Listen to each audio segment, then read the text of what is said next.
Bismillahirrahmanirrahim. Assalamualaikum warahmatullahi wabarakatuh.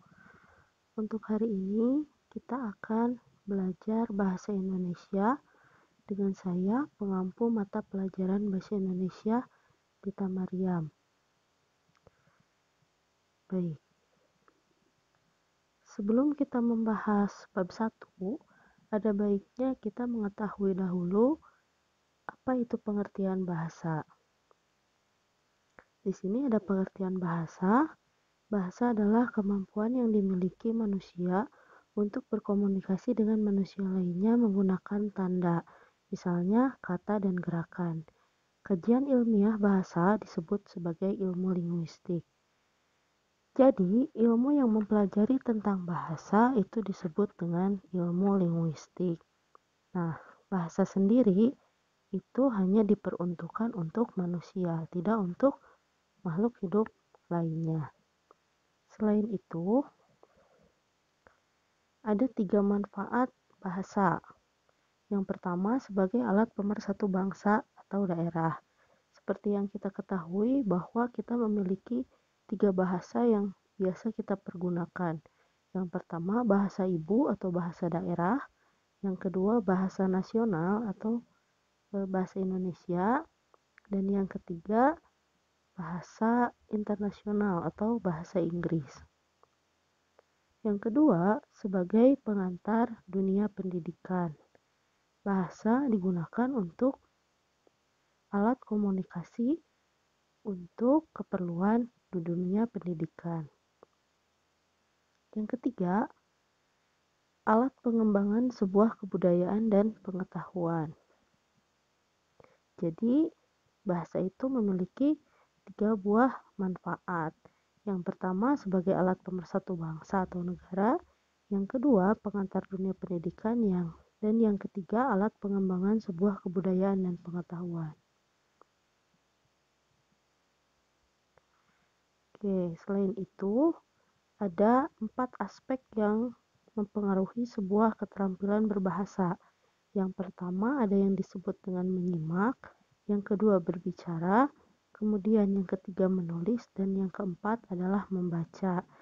Jadi, menyimak adalah sebuah kegiatan untuk mendengarkan atau memahami isi atau makna yang terkandung dalam sebuah pembicaraan. Dengan kata lain, kita memahami makna yang orang lain bicarakan atau mencari makna pada pembicaraan orang lain. Kemudian yang kedua, berbicara. Berbicara yaitu mengeluarkan bunyi bahasa untuk berinteraksi dengan orang lain. Kemudian yang ketiga, menulis. Menulis adalah sebuah proses pengungkapan untuk mengungkapkan apa yang kita pikirkan ke dalam sebuah bacaan untuk dibaca oleh orang lain. Sedangkan membaca itu adalah memahami sebuah teks yang dibuat oleh seseorang untuk dicari maknanya atau untuk memahami isinya. Oke, itu 4 aspek keterampilan berbahasa. Jadi ada menyimak, berbicara, menulis, dan membaca. Nah, sekarang kita masuk ke teks laporan hasil observasi. Ini adalah pelajaran kita untuk bab 1 di semester 1 ini. Sebelum kita ke pengertiannya, kita lihat dulu apa saja yang akan kita pelajari di sini. Yang pertama, kita akan mempelajari menginterpretasi laporan teks hasil observasi, kemudian merevisi teks hasil observasi. Yang ketiga, menganalisis kebahasaan teks laporan hasil observasi, dan yang keempat, mengonstruksi teks laporan hasil observasi. Indikator yang akan kita capai untuk pembelajaran di bab 1 ini. Yang pertama, mengidentifikasi teks laporan hasil observasi. Yang kedua, mampu menginterpretasi teks laporan hasil observasi. Yang ketiga, mampu memproduksi teks laporan hasil observasi sesuai dengan kaidahnya. Ini 3 indikator pembelajaran yang akan kita capai untuk bab 1 ini. Sekarang apa sih itu pengertian teks laporan hasil observasi? Seperti yang kita ketahui bahwa observasi itu adalah sebuah penelitian. Jadi, teks laporan hasil observasi adalah teks yang berisi hasil penelitian terhadap suatu objek tertentu. Teks hasil observasi harus berdasarkan pada objek yang diteliti serta sesuai dengan fakta di lapangan. Penulisan teks laporan harus secara sistematis.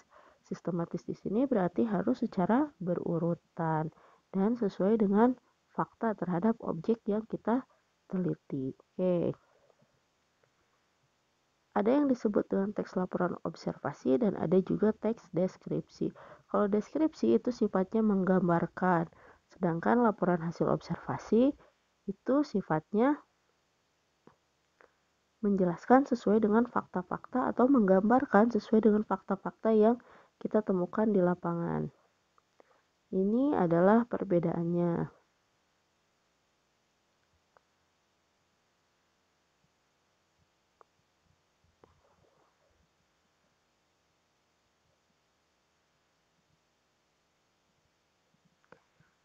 Oke, teks deskripsi itu bersifat unik dan individual, sedangkan teks laporan sifatnya global dan universal. Global dan universal berarti menyeluruh. Kemudian yang kedua, teks deskripsi menitikberatkan pada uraian bentuk, sedangkan teks laporan biasanya menekankan pada pengelompokan berbagai hal-hal dan jenis-jenis yang sesuai dengan ciri-ciri setiap pada umumnya. Yang ketiga, berkaitan dengan hubungan antara keseluruhan dan bagian-bagiannya. Kemudian teks laporan itu hubungan berjenjang antara sebuah kelas dan juga sub-sub kelas yang ada di dalamnya. Yang terakhir, teks deskripsi biasanya mendeskripsikan dengan segala ciri-cirinya. Kalau teks laporan itu penjabaran umum atau melaporkan sesuatu berupa hasil observasi. Ini adalah 4 perbedaan yang terdapat pada teks deskripsi dan teks laporan. Ciri teks laporan. Oke, yang pertama, bersifat objektif global universal. Objek yang dibicarakan atau dibahas ialah objek tunggal, ditulis secara lengkap dan sempurna. Itu yang pertama. Kemudian yang kedua, ditulis berdasarkan fakta. Seperti yang sudah saya jelaskan tadi bahwa teks laporan itu harus berdasarkan fakta. Kemudian yang ketiga, mengandung prasangka atau dugaan pemihakan yang menyimpang atau tidak tepat, tidak mengandung prasangka, berarti tidak mengandung opini, tetapi di dalamnya harus fakta semua isinya. Kemudian fungsi teks, satu, melaporkan tanggung jawab sebuah tugas dan kegiatan pengamatan. Yang kedua, menjelaskan dasar penyusunan kebijaksanaan. Yang ketiga, sarana untuk pendokumentasian sebagai sumber informasi terpercaya. Ini 3 fungsi dari teks laporan hasil observasi.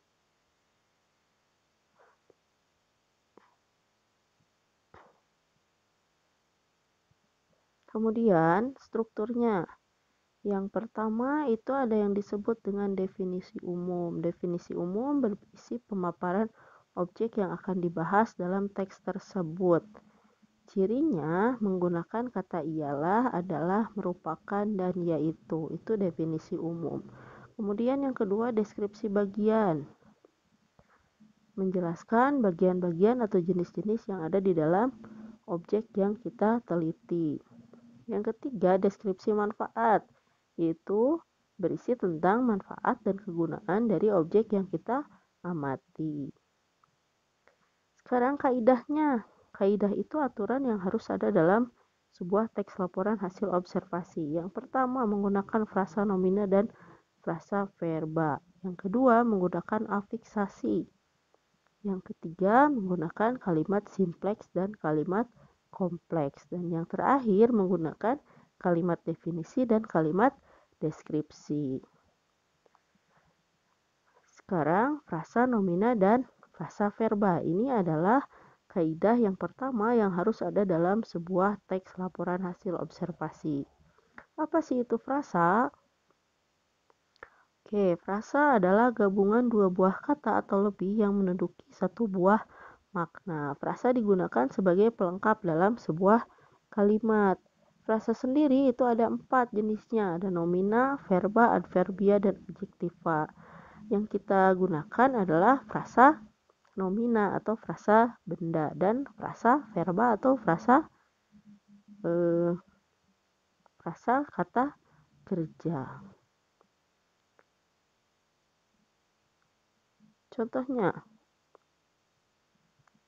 Contoh frasa verba dan frasa nomina. Di sini ada frasa verba. Yang pertama katanya adalah banting tulang. Kata dasarnya berasal dari banting yaitu verba dan tulang adalah nomina. Jika disatukan menjadi banting tulang. Itu pengertian menyeluruh, tidak bisa dipisahkan. Kemudian kerja keras sama. Kerja itu verba dan keras adalah adjektiva atau kata sifat. Kemudian makan malam. Makan di sini adalah verba dan malam adalah adverbia atau kata keterangan. Keterangan waktu. Kemudian di sini juga ada contoh frasa nomina. Frasa nominanya yang pertama dokter muda. Kata dasarnya dokter ditambah muda. Dokter itu nomina dan muda adalah adjektiva atau kata sifat. Kemudian meja belajar. Meja itu adalah nomina dan belajar adalah verba. Kursi goyang, kursi nomina dan goyang adalah verba. Contoh lain misalkan rumah sakit, rumah makan Padang, kemudian rumah sakit jiwa, itu adalah bentuk frasa 3 kata. Tidak bisa disebut kalimat, tapi tetap frasa. Kalau kalimat itu harus memiliki subjek, predikat, itu minimal. Harus ada subjek dan predikat. Kalau lengkapnya itu harus ada subjek, predikat, objek, dan keterangan. Sekarang yang kedua, kalimat simpleks dan kalimat kompleks. Apa itu kalimat simpleks? Kalimat simpleks adalah kalimat yang berisi satu buah kata kerja atau disebut dengan kalimat tunggal. Jadi kalimat simpleks memiliki satu buah kata kerja. Contohnya, beruang merupakan hewan mamalia.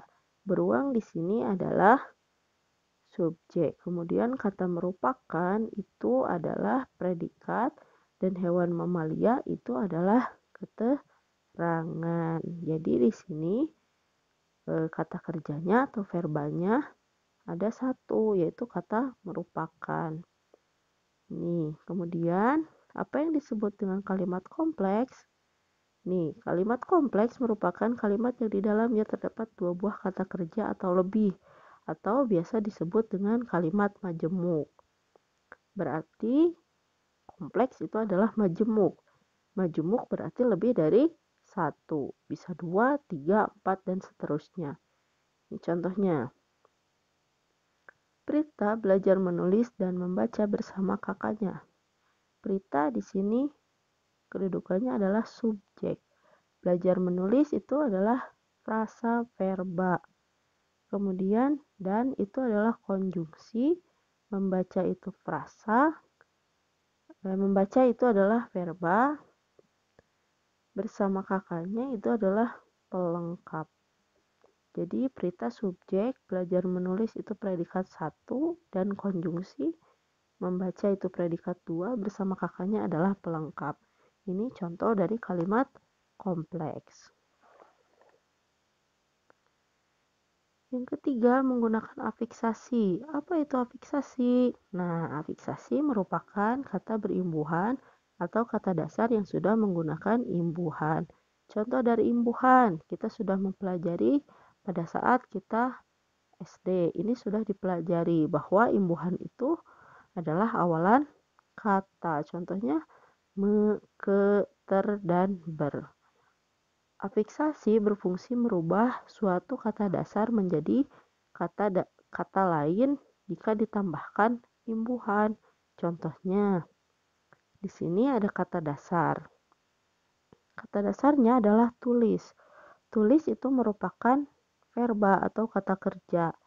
Kita gunakan imbuhan me untuk merubah jenis katanya menjadi menulis. Jenis katanya masih tetap verba karena menulis adalah suatu kata kerja. Yang kedua, contohnya adalah obat. Obat itu adalah nomina atau kata benda. Kita sisipkan imbuhan atau kita tambahkan imbuhan me dan i, jadi mengobati. Jenis katanya berubah, yang tadinya kata nomina atau kata benda bisa berubah jadi kata verba atau kata kerja jika ditambahkan afiksasi tertentu untuk merubah suatu jenis kata. Ini yang ketiga, kemudian ini yang terakhir, kalimat definisi dan kalimat deskripsi. Tadi sudah dijelaskan bahwa ciri dari kalimat definisi itu menggunakan kata adalah, merupakan, ialah, yaitu, itu adalah kalimat definisi. Nah, ini contohnya. Sapi adalah hewan mamalia yang memiliki kaki 4, memakan rumput, berkembang biak dengan cara melahirkan dan juga menyusui. Kemudian yang kedua, ini kalimat deskripsi. Deskripsi itu berarti menggambarkan suatu objek sesuai dengan jenis-jenisnya atau ciri-cirinya. Contohnya, hewan yang hidup di laut ada beberapa macam, diantaranya ikan, gurita, udang, kepiting, dan lain-lain. Ini contoh kalimat deskripsi. Oke, ini ada contoh teks laporan hasil observasi, judulnya Taman Nasional Baluran. Silahkan bisa kalian cermati. Teks ini bahwa yang pertama itu adalah Taman Nasional Baluran merupakan perwakilan ekosistem hutan spesifik kering. Seperti yang sudah saya jelaskan bahwa merupakan itu adalah ciri dari kalimat definisi. Jadi yang pertama itu strukturnya definisi umum karena mengandung pengertian. Kemudian yang kedua, paragraf kedua, tumbuhan di Taman Nasional ini sebanyak 444 jenis. Di antara jenis di sini terdapat tumbuhan asli yang khas dan menarik, yaitu Widoro Bukol. Ini merupakan bagian dari deskripsi bagian atau menjelaskan bagian yang terdapat di Taman Nasional Baluran. Manfaatnya ada di paragraf terakhir. Berarti ini merupakan struktur terakhir, yaitu deskripsi manfaat. Nah, untuk lebih jelasnya atau jika ada pertanyaan dari kalian, silahkan bisa menghubungi Ibu di WA chat. Nomornya sudah ada di grup Bahasa Indonesia. Sampai di sini pertemuan kita untuk minggu ini. Terima kasih untuk perhatiannya. Wabillahi taufiq wal hidayah. Wassalamualaikum warahmatullahi wabarakatuh.